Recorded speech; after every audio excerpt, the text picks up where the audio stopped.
আচ্ছা, তো আমাদের যেহেতু আজকে সময় শুরু হয়ে গেছে ক্লাসের, আমরা তাই ক্লাসটা শুরু করছি। আজ আমাদের পড়ার বিষয় হচ্ছে প্রস্তাবনা, সংবিধানের প্রস্তাবনা।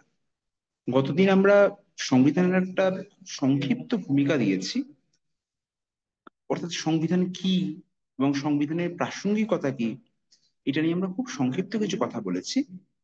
আজ আমরা যেটা বলতে চলেছি সেটা হচ্ছে সংবিধানের প্রস্তাবনা। প্রস্তাবনা নিয়ে আলোচনা শুরু করার আগে, আজকের ক্লাসটা খুব একটা বড় হবে না। প্রস্তাবনা নিয়ে আলোচনা শুরু করার আগে এক দু কথা বলে নেওয়া দরকার।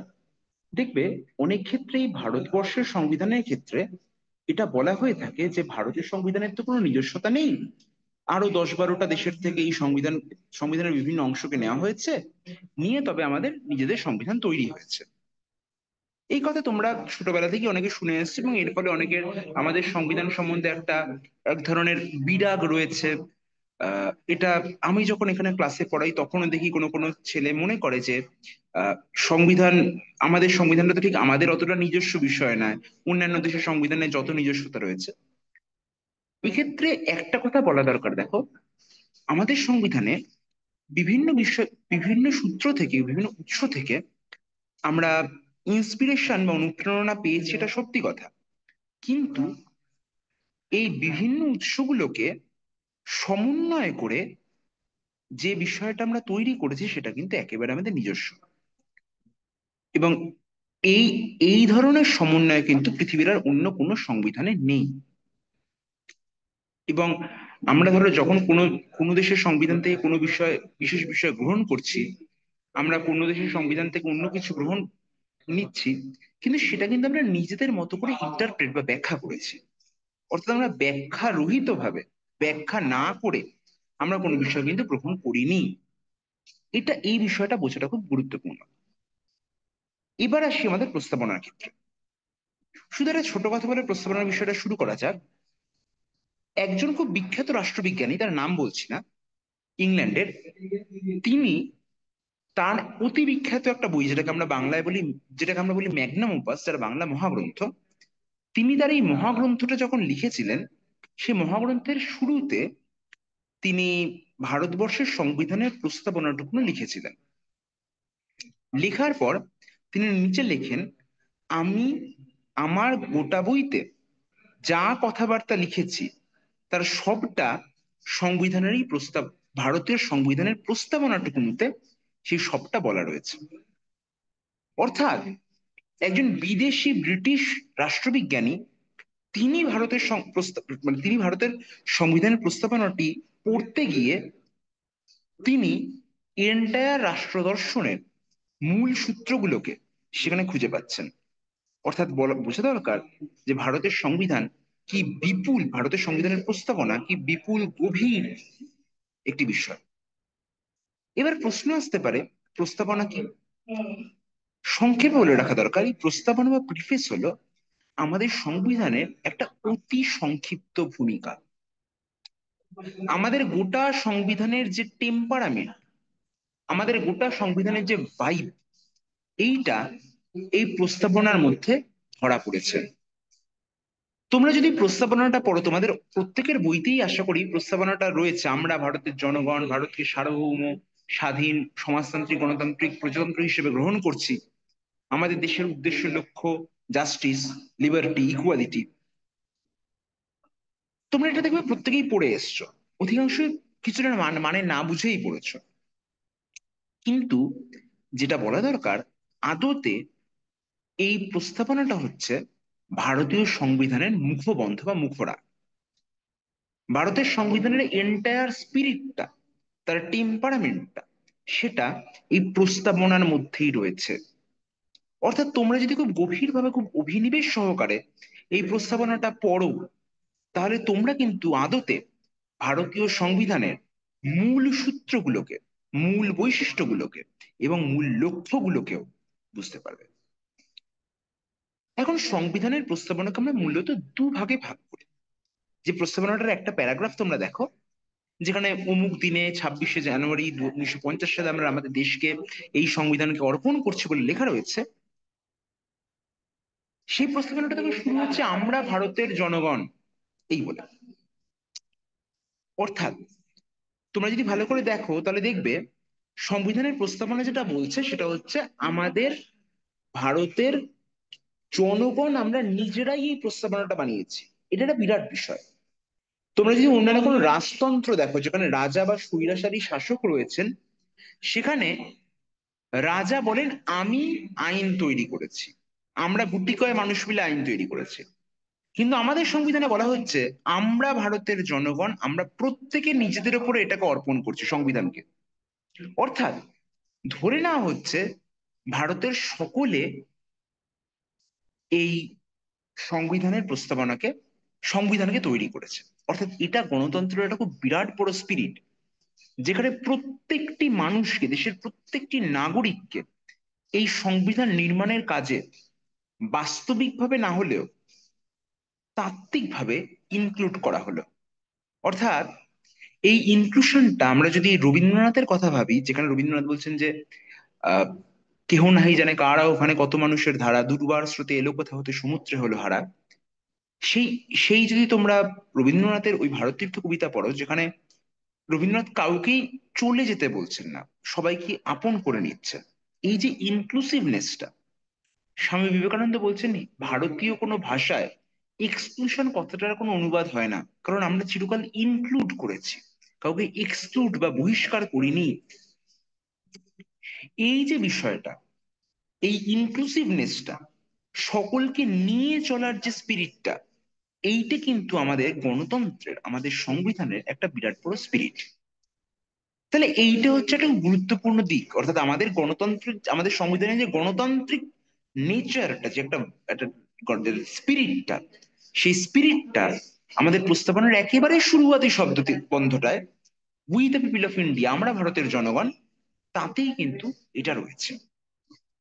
এবার আমরা যদি আমাদের প্রস্তাবনাটাকে পড়ি, তাহলে আমরা প্রস্তাবনায় মূলত দুটো দিক দেখতে পাবো।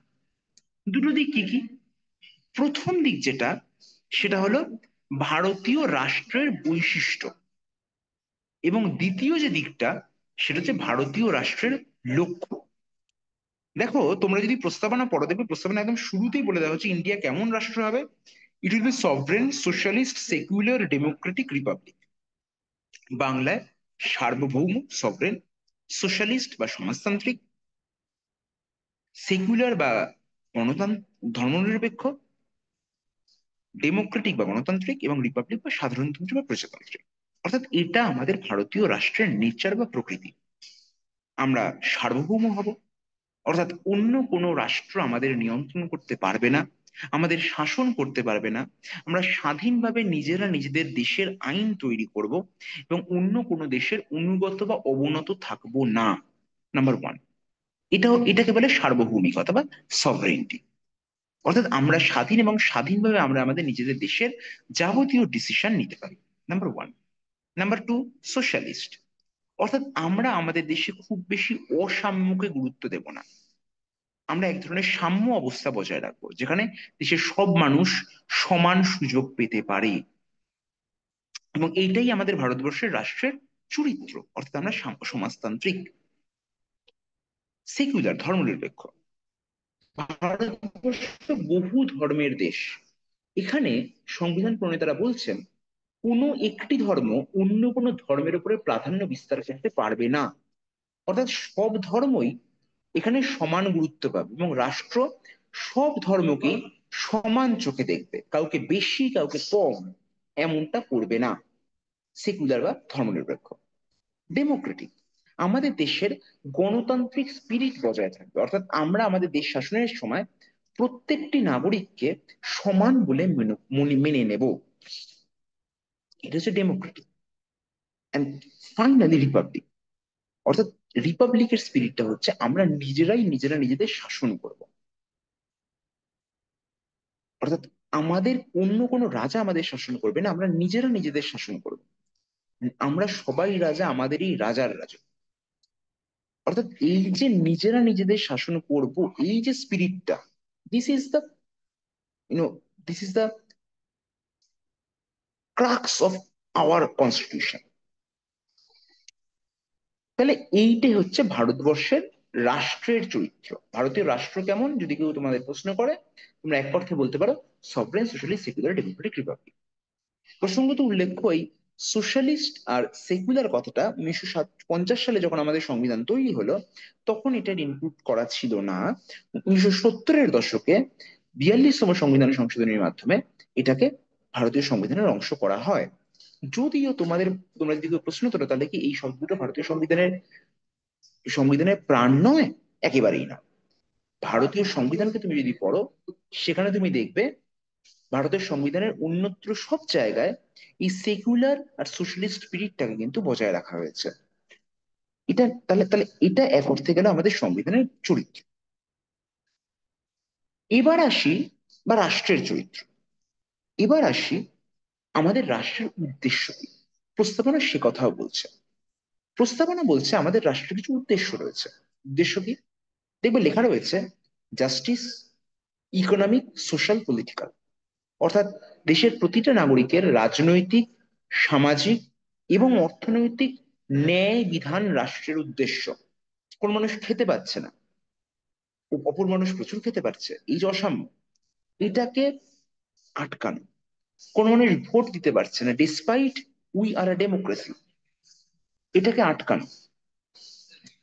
এবং সামাজিক, ধরো জাতের নামে, ধর্মের নামে কোনো মানুষকে অত্যাচার করা, নিপীড়ন করা, এটাও কিন্তু কমানো দরকার। অর্থাৎ ন্যায় বিধান করা আমাদের সংবিধানের একটা অন্যতম গুরুত্বপূর্ণ বৈশিষ্ট্য। দ্বিতীয়, জাস্টিস, লিবারেল, স্বাধীনতা, বাক স্বাধীনতা, রাজনৈতিক ক্ষেত্রে অংশগ্রহণের স্বাধীনতা, চাকরি বাকরির ক্ষেত্রে স্বাধীনতা, জীবন নির্বাহের ক্ষেত্রে স্বাধীনতা, যাবতীয় ক্ষেত্রেই স্বাধীনতাকে রক্ষা করা। যদি সাধারণ মানুষ সেই স্বাধীনতাকে রক্ষা না করতে পারে, তাহলে রাষ্ট্র নিজে এগিয়ে এসে স্বাধীনতা, এইটা কিন্তু আমাদের সংবিধানের অন্যতম গুরুত্বপূর্ণ একটা বৈশিষ্ট্য। তৃতীয়, ইকুয়ালিটি, সাম্য। দেশের প্রত্যেকটি জনগণের সাম্যকে রক্ষা করাও, তাদের সুযোগের সমতাকে রক্ষা করাও আমাদের সংবিধানের অন্যতম গুরুত্বপূর্ণ উদ্দেশ্য এবং রাষ্ট্রের উদ্দেশ্য বটে। এবং দেশের সৌভ্রাতৃত্বকে এবং অখণ্ডতাকে রক্ষা করা। কোন দেশ আমাদের ভূখণ্ড দখল করে নিচ্ছে না। আমাদের জাতিতে জাতিতে দাঙ্গা হচ্ছে, ধর্মে ধর্মে বিভেদ হচ্ছে, অর্থাৎ আমরা আমাদের দেশের ভূখণ্ডগত অখণ্ডতাকে, বোধকে রক্ষা করবো। এইটা হচ্ছে আমাদের রাষ্ট্রের অন্যতম গুরুত্বপূর্ণ উদ্দেশ্য। তাহলে আমরা বললাম আমাদের রাষ্ট্রের চরিত্র কি, sovereign socialist secular Democratic Republic, এই পাঁচটা।